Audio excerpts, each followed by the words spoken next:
Hi, this is Robbie Motter, the NAFE Global Coordinator. We just finished our 8th annual NAFE Success Up Conference, which this year we held at the corporate room in Wildomar. They are located at 34346 Monte Vista Drive in Wildomar, California. What a fabulous place to do an event. They are just so wonderful to work for. We had 6 speakers. The day started out with Ursula Menches, who flew in from Minnesota, who is a 2 times best-selling author, and her topic was the 7 sales blocks. She was amazing. She was then followed by Stone Love, who is wonderful, and Stone always talks about helping people make decisions. Their decisions are really important in their life. The trajectory of my life. It colored the way I raised my children, the way I spoke to my daughters, the way I protected my son. And that story, when I thought about it, I said, oh, no, I can't tell that. I've really never told it before. I never told my mom. I didn't even tell my best friend. Many of you may be able to guess kind of what that story was. We all have our own story. But this story is ridiculously common. But the good news is it's just a story. It's not me. I stand before you as a strong woman. I don't live in victimhood. I never have to.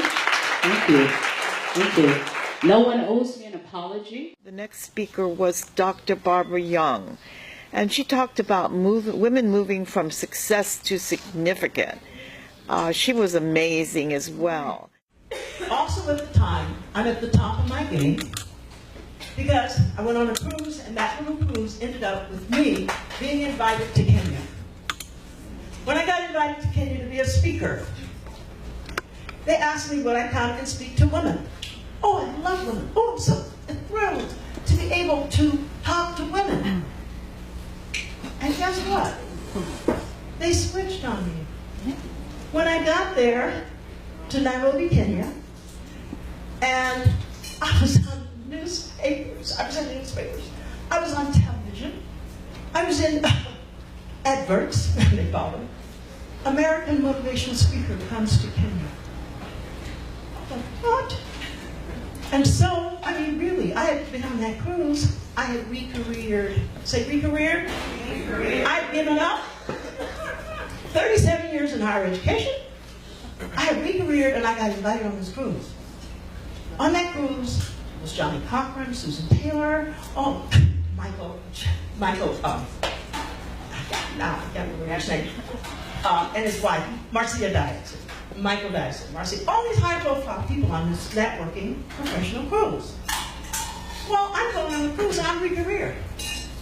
So I'm supposed to stand up in front of everybody and say, I'm Dr. Barbara Young, I'm re-careered. When everybody else is saying, I'm a doctor, I'm a poet, I'm an author, I'm an attorney, I'm this. So my girlfriend said, you can't do that. You have to say you're a motivational speaker. You've been speaking, and you motivate.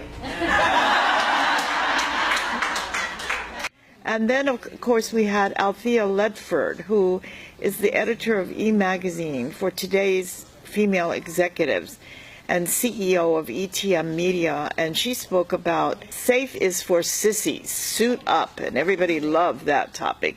My topic is SAFE is for sissies and suit up. And when I wrote the topic, I had no idea what I was going to talk about, but it sounded really tough, so I sent it in. So anyway, when I was talking, I was thinking about it because all the time when I'm watching TV, working, moving, and talking to different people, we have over 100 writers in the magazine. When I finish, Robbie's going to tell you NAFE's part in the magazine is going to leave room for that. We talk to a lot of writers, and I have a lot of whiners, I have a lot of complainers, and I have some that are very, very laser focused. And I almost can tell who's going to be really successful in their business and in their career just in the first few minutes of conversation. Because the people that really are all about it, they're right to the point. I'm talking to them and they're hearing quick, they're understanding, they're doing a sorting. So by the time I finish giving my presentation, they know how much they want to do, when they want to do it, and they get started. Then some of them I work with, and they want to think about it. They want to imagine, they want to spill and they do all this. So by the time they get ready to get started, the train has already gone down the track. They're not riding for like 6 months. But I wanted to ask you this question. The topic is Safe is for Sissies and Suit Up. So in each one of us, I want each of you to sit really quietly. Half of you are almost asleep right now. But I want you to sit really quietly and think. Not physically, but the question is, how big am I? In your mind, how big are you? Think, how big am I? The second question is, how big am I really? Inside of you, now when I just ask that, some of you are going to say, I'm here, and when I say, how big are you really, you're going to go like this. You're going to shrink. Then some of you, I'm going to say, you're going to ask yourself the same question, I'm here, but I'm really, really way up here. I'm shrinking to fit. Because everybody's trying to fit. The people that are this little internally, they're trying to appear like everybody else. They're trying to appear as generous, as kind, as nice. But inside, they're really not that generous, kind, and nice. And some people that are trying to fit are actually have wings packed up under their suit. They just haven't stretched them out yet. Do you understand what I'm saying? Yes. They haven't done this with their world. So let's start here by defining wealth. And I do believe in God. I'm going to mention him all the time. But in fact, I'll give you an example. I was out there looking at the jewelry.